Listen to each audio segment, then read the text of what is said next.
Selamat malam Aumania. Iya, tampaknya sepi sekali penonton hari ini. Kayaknya udah pada cuti ya. Cuti akhir tahun. Ya udah, langsung aja karena ini sudah hari Jumat.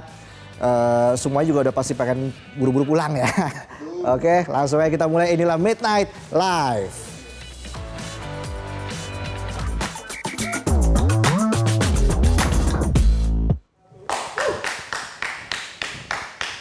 Baru beberapa waktu lalu ada kasus orang ditangkap gara-gara mulutnya kayak garbage. Sekarang kita bahas lagi soal sampah. Sesuatu yang dianggap udah nggak ada nilainya, tapi dampaknya bisa bikin negara dilanda bencana. Gara-gara sampah bisa muncul banjir, air tanah jadi nggak bagus. Dan gara-gara sampah juga negara bisa rugi triliunan. Apalagi kalau sampahnya sampah masyarakat alias koruptor. Tapi hari ini kita bukan mau bahas sampah masyarakat. Hari ini kita bahas sampah yang beneran sampah. Sampah yang bikin Tangerang Selatan, si kota anggrek, tempat saya tinggal, tiba-tiba jadi jelek. Jadi sudah lebih dari sepekan, tumpukan sampah menggunung di beberapa titik di Tangsel, antara lain di depan Pasar Cimanggis.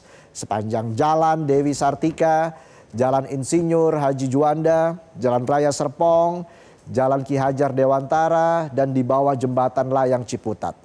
Total gunungan sampah di Tangerang Selatan diperkirakan mencapai 116 ton. Sampah sampai bertonton, bayangin aja sampah sampai bertonton. Itu mah disebar aja di rumah koruptor.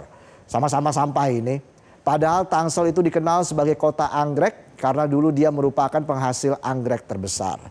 Tapi sekarang Tangsel malah jadi penghasil sampah yang ambyar. Bayangin lo main ke sana, trotoar sama jalan bukan dihias sama pohon, tapi dihias sama plastik yang bikin bergidik karena jijik. Berangkat dari rumah wangi, pulang-pulang bau hidrogen sulfida. Nah pertanyaannya, kok bisa kota Tangsel sampai koleksi sampah di trotoar? Jawabannya karena tempat pembuangan akhir atau TPA Cipecang yang pada dasarnya sudah over capacity saat ini lagi ditutup untuk membangun beberapa TPA baru dan penataan konstruksi. Masalahnya TPA Cipecang adalah satu-satunya tempat penampungan akhir untuk Tangsel.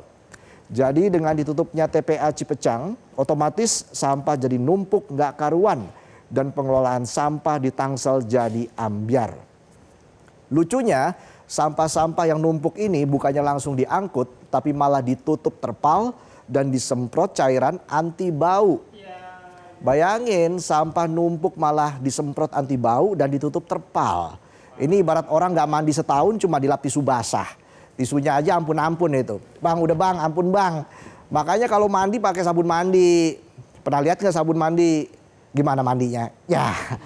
Tumpukan sampah itu kalau dibiarin bukan cuma ganggu estetika dan panca indera, tapi juga bisa bikin lalat dan tikus muncul dan akhirnya malah mengancam kesehatan warga. Kalau tikus berdasi mah emang ada di mana-mana dan mengancam kesehatan keuangan negara. Gak cuma itu, tumpukan sampah juga bisa ganggu mata pencarian para penjual makanan. Kan kasihan pas beli nasi uduk, bau apa nih ternyata mulut gua terlalu dekat sama hidung ya. Akhirnya pada 17 Desember kemarin, pemerintah kota Tangsel mulai mengangkut tumpukan sampah yang berada di wilayah Ciputat dan Serpong. Sampah itu diangkut ke tempat pengolahan sampah, Reduce, Reuse, Recycle atau TPS 3R. Pertanyaannya kenapa nggak dari awal langsung diangkut ke situ? Apakah sejak awal memutuskan menutup TPA Cipecang? Pemkot Tangsel nggak mikirin mitigasinya. Jadinya sampah ditutup terpal. Karena kalau tutup kolom komen biasanya lagi dihujat itu ya. Untuk mempercepat pengangkutan 116 ton sampah Tangsel, Kementerian Lingkungan Hidup atau KLH ikut turun tangan. Mereka mengerahkan petugas gabungan untuk mengangkut sampah ke 54 TPS 3R dan 2 TPST. Meskipun sampah sudah mulai diangkut, warga masih geram atas buruknya pengelolaan sampah di kota Tangsel. Warga pun melakukan unjuk rasa di depan kantor DPRD Tangsel pada 18 Desember kemarin. Mereka menuntut pengelolaan sampah dilakukan dengan lebih serius. Apalagi tiap bulannya mereka sudah membayar iuran kebersihan. Warga juga menuntut ada solusi atas TPA Cipecang yang sudah over capacity. Tercatat lahan TPA Cipecang sebenarnya memang cuma bisa menampung 300 sampai 400 ton sampah per hari. Tapi kenyataannya sampah yang masuk bisa sampai 1.000 ton per hari. Overnya sampai lebih dari separuh kapasitas penampungan. Kayak anak baru bukannya sadar kapasitas malah belajar ngejilat, bos. Over banget itu ya, overacting.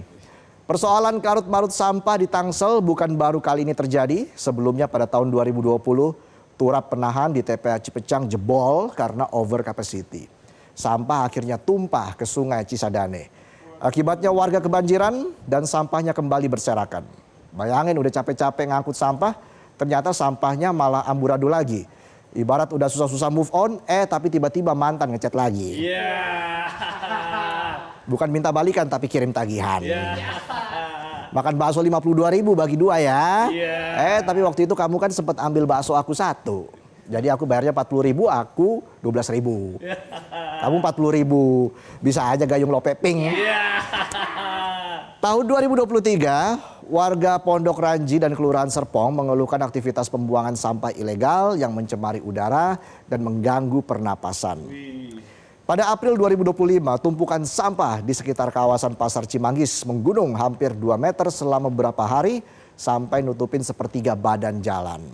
Masalah sampah di Tangsel juga bukan cuma ada di pengelolaannya aja, ada juga masalah lain di baliknya, yaitu korupsi. Korupsi lagi. Memang semua pangkal masalah di negara ini adalah korupsi. Jadi pada tahun 2024, anggaran pengelolaan sampah Tangsel sebesar 75 miliar rupiah dikorupsi oleh mantan Kepala Dinas Lingkungan Hidup Tangsel, Wahyu Nyoto Lukman. Saat itu Wahyu Nyoto terbukti melakukan rekayasa tender pengelola sampah dengan menunjuk orang yang tidak mempunyai kapasitas untuk pengelolaan sampah. Akhirnya sampah dibiarkan begitu aja, sementara uang proyek miliaran rupiah masuk ke kantong pribadi. Kerugian negara mencapai 21 miliar rupiah. Bayangin, sampah aja dikorupsi. Luar biasa. Dia rela keluarganya makan sampah. Lagi ngumpul di rumah nih, ini kenapa mulutnya pada bau sampah semua sih? Habis makan sampah ternyata. Balik lagi ke permasalahan sampah di Tangsel, peristiwa longsornya TPA Cipecang yang terjadi pada tahun 2020 sebenarnya mengindikasikan tempat itu sebenarnya sudah tidak mampu menampung volume sampah harian warga yang mencapai ribuan ton. Pengamat tata kota Yayat Supriyatna menyebut Tangerang Selatan akan tetap darurat sampah sepanjang persoalan keterbatasan lahan untuk pembuangan belum terpecahkan. Yayat mengatakan persoalan darurat sampah Tangsel baru akan terselesaikan jika rencana pengembangan pengelolaan sampah untuk dijadikan energi listrik benar-benar terrealisasi. Sementara itu Wahana Lingkungan Hidup Indonesia atau WALHI menilai krisis sampah di kota Tangerang Selatan menunjukkan kegagalan pemerintah daerah dalam menangani sampah. WALHI menyebut permasalahan ini juga harusnya bisa jadi momentum koreksi total terhadap kebijakan pengelolaan sampah di Indonesia. WALHI pun mendesak pemerintah segera menetapkan kebijakan berbasis zero waste. Karena kalau wes bablas anginnya.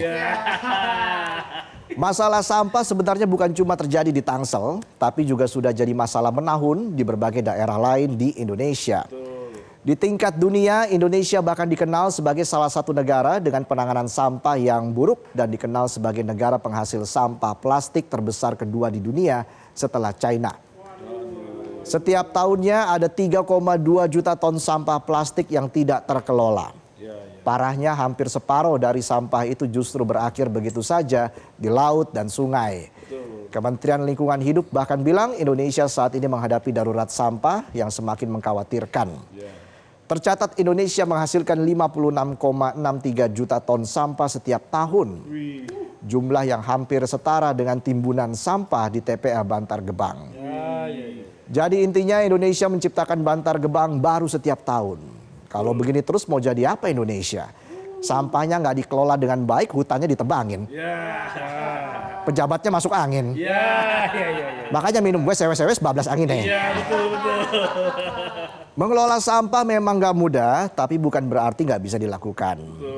Lihat aja Jepang dan Swiss. Di Swiss warganya terbiasa rutin pisahin sampah untuk didaur ulang. Kebiasaan itu didorong oleh kebijakan pemerintah sejak 1990 yang menerapkan biaya khusus bagi kantong sampah yang dibuang. Mau buang plastik harus bayar. Kalau di tempat lain ada tuh Lo bayar orang buat buang tanggung jawab. Sementara itu di Jepang, pengelolaan sampah bisa berjalan baik karena warganya pada rajin. Sebelum buang sampah, warga Jepang terbiasa bersihin dan lipat sampah mereka supaya tempat sampahnya nggak bau dan nggak ambiar. Mereka juga punya jadwal khusus buang sampah sesuai jenisnya. Misalnya nih, sampah plastik diangkut Selasa, yang mereka buangnya hari Selasa. Sampah makanan diangkut Rabu, yang mereka buangnya Rabu. Jadi sampah nggak campur aduk sampai akhirnya jadi bau. Nah kalau penonton Selasa pinjol, Rabu peleter.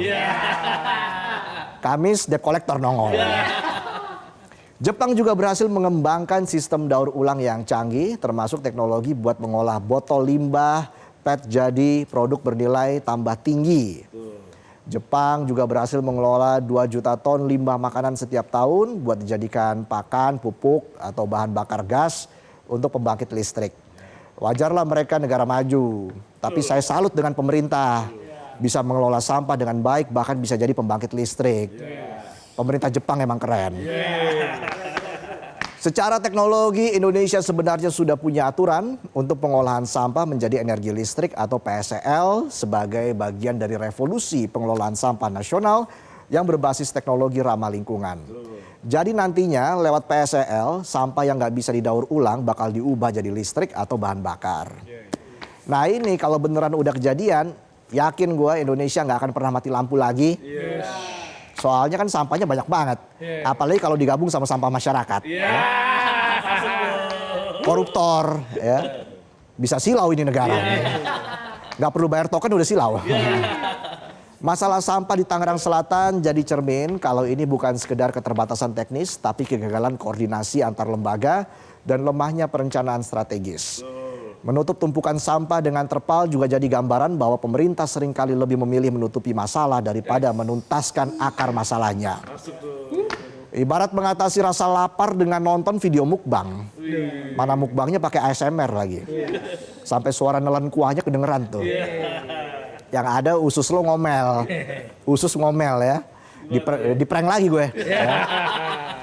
Padahal keberhasilan pemerintah tidak hanya diukur dari seberapa cepat mereka merespon krisis, tetapi seberapa sistematis mereka mencegah krisis serupa untuk tidak kembali terjadi.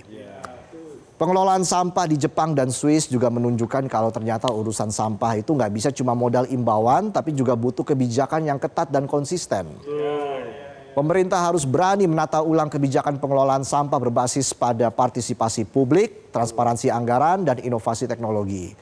Di saat yang sama, kita sebagai masyarakat juga harus sadar kalau terkadang akar masalah pengelolaan sampah ada pada diri kita sendiri.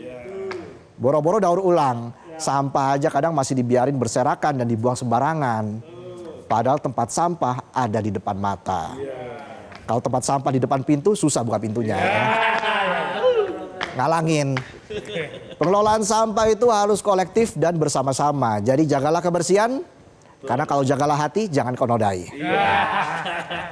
Dan jangan lupa buanglah koruptor pada tempatnya.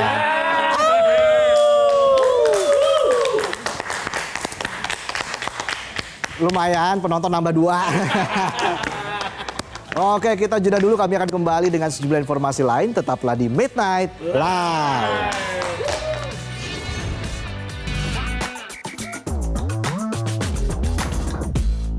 Jelajahi cara baru mendapatkan informasi. Download Metro TV Extend sekarang.